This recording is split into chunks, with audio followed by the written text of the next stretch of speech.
श्री सद्गुरू कृपा अकॅडमीमध्ये आपलं सर्वांचं स्वागत आहे. विद्यार्थी मित्रांनो, आज आपण 20 डिसेंबर 2023 जे काही करंट अफेअर असेल ते या ठिकाणी आपण पाहणार आहोत. विद्यार्थी मित्रांनो, तुम्ही कोणतीही एक्झाम द्या, या कोणत्याही एक्झामसाठी ऑल एक्झामसाठी तुम्हाला हे लेक्चर अगदी उपयुक्त ठरणार आहे. विद्यार्थी मित्रांनो, एकूण 11 प्रश्न आहेत. सर्व प्रश्न इम्पॉर्टन्स आहेत. खूप चर्चेतील विषय असणारे हे सर्व प्रश्न आहेत. तर विद्यार्थी मित्रांनो, आपण या लेक्चरला सुरुवात करूया. प्रश्न क्रमांक 1 पहा. अंडर-19 क्रिकेट आशिया कप 2023मध्ये कोणत्या संघाने विजेतेपद मिळवलेले आहे? तर बांगलादेश या देशाने हे विजेतेपद मिळवलेलं आहे. आशिया कप 2023 अंडर-19चा आहे. बघा, याबद्दल थोडक्यात माहिती आपण या ठिकाणी पाहूया. दुबई आंतरराष्ट्रीय क्रिकेट स्टेडियमवर रविवारी झालेल्या विजेतेपदाच्या सामन्यात बांगलादेशच्या अंडर-19 संघाने UAE या देशाच्या संघाचा 195 धावांनी पराभव केलेला आहे. या विजयासह बांगलादेशने इतिहास रचला आहे. काय इतिहास आहे? या संघाने प्रथमच अंडर-19 आशिया कप जिंकलेला आहे. विद्यार्थी मित्रांनो, पहिल्यांदाच बांगलादेशाने आशिया कप जिंकलेला आहे, जो अंडर-19चा आहे.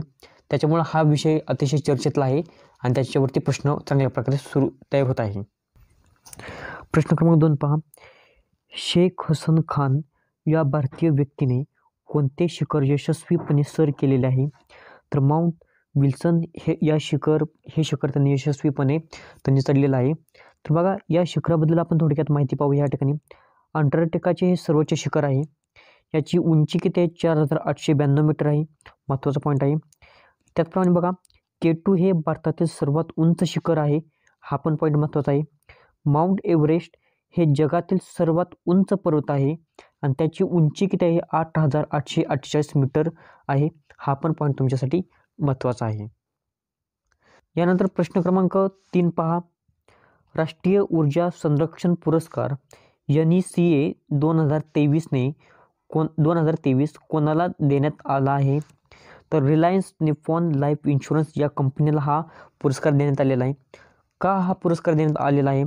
हा प्रतिष्ठित पुरस्कार हवामान संस्थात्मक करण्याच्या दिशेने कंपनीच्या प्रयत्नांची ओळख म्हणून हा पुरस्कार दिला जातो. प्रश्न क्रमांक 4 पहा.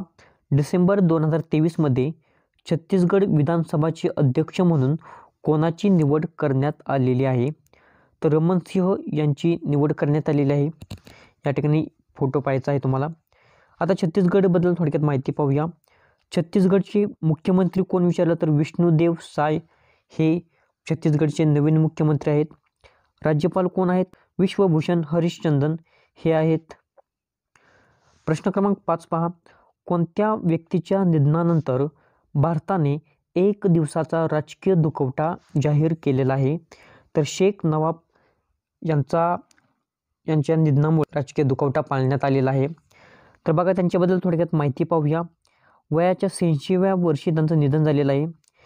ते कुठल्या देशाचे आहेत? कुवेत या देशातील आहेत. बघा, या ठिकाणी राजधानी कुवेतची कोणती? कुवेत सिटी आहे. चलन कोण आहे? ते कुवेती दिनार हे त्यांचं चलन आहे. यानंतर प्रश्न क्रमांक 6 पहा. कोणत्या ॲप्लिकेशनने पंतप्रधान नरेंद्र मोदींच्या भाषणाचे भारतीय भाषांमध्ये रिअल टाईममध्ये भाषांतर केलेलं आहे? म्हणजेच पंतप्रधान नरेंद्र मोदी जे काही स्पीच देत होते त्याचं आपल्या भारतीय लँग्वेजमध्ये त्याचं कन्व्हर्जन करण्यात आलेलं आहे. तर ते कन्व्हर्जन कोणत्या ॲपने केलेलं असं सांगितलेलं आहे, विचारले. तर भाषिणी हे AI ॲप आहे. भाषिणी AI ॲपद्वारे हे भारतीय भाषांमध्ये रिअल टाईममध्ये भाषांतर करण्यात आलेलं आहे. आता हे भाषिणी AI ॲप काय आहे त्याबद्दल माहिती पाहूया. भारतात डिजिटल इंडिया संकल्पनेअंतर्गत भाषांतर करणारे भाषिणी ॲप विकसित करण्यात आलेले आहे.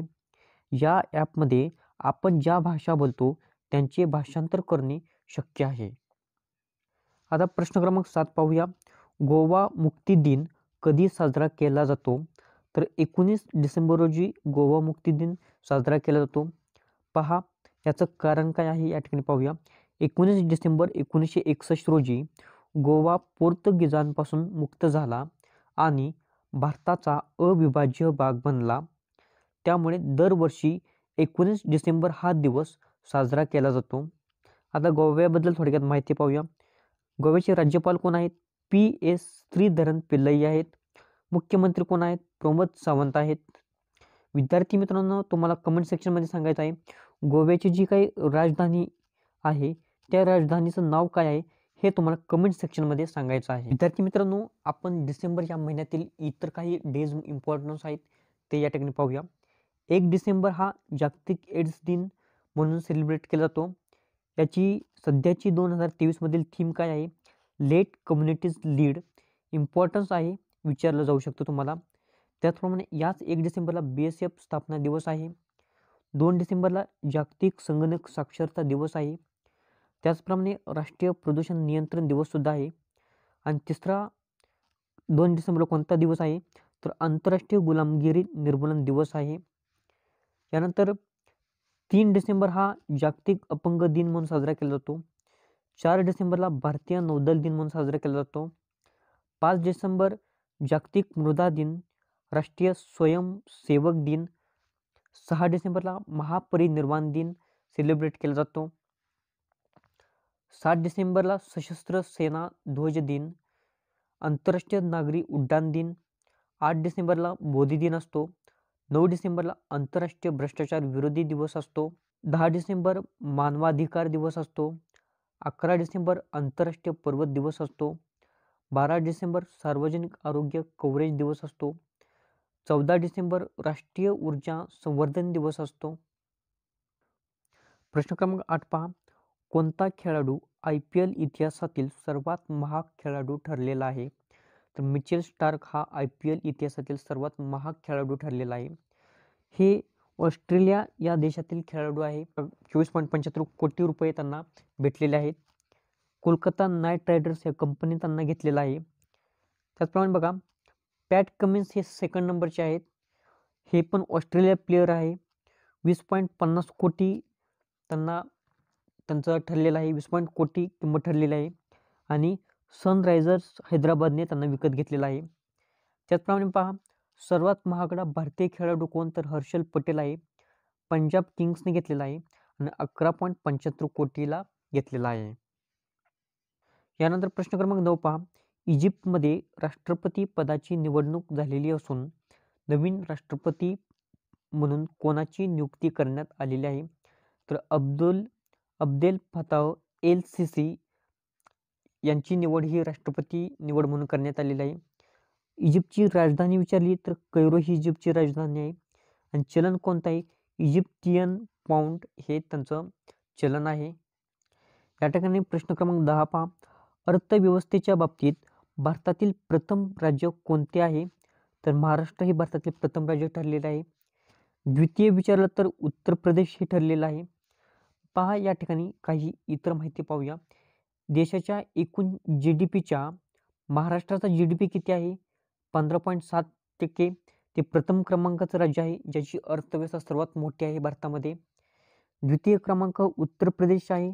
त्याचा GDP किती आहे भारताच्या? 9.2%. तिसरं तमिळनाडू आहे. तमिळनाडूचा GDP किती आहे? 9.1%. चौथ्या स्थानावर कोणतं आहे? गुजरातचा GDP किती आहे? 8.2%. पाचवं राज्य कोणतं आहे? पश्चिम बंगालचा GDP किती आहे? 7.5%. विद्यार्थी मित्रांनो, हे सर्व GDP तुमच्यासाठी महत्त्वाचे आहेत. आता शेवटचा प्रश्न आहे, प्रश्न क्रमांक 11. नीती आयोगाने जाहीर केलेल्या कृषी विपणन आणि शेतकरी अनुकूल सुधारणा निर्देशांकाच्या बाबतीत प्रथम राज्य कोणते ठरलेले आहे? तर आंध्र प्रदेश हे प्रथम राज्य या ठिकाणी ठरलेलं आहे. विद्यार्थी मित्रांनो, हे 11 प्रश्न आजचे तुमचे पूर्ण झालेले आहेत.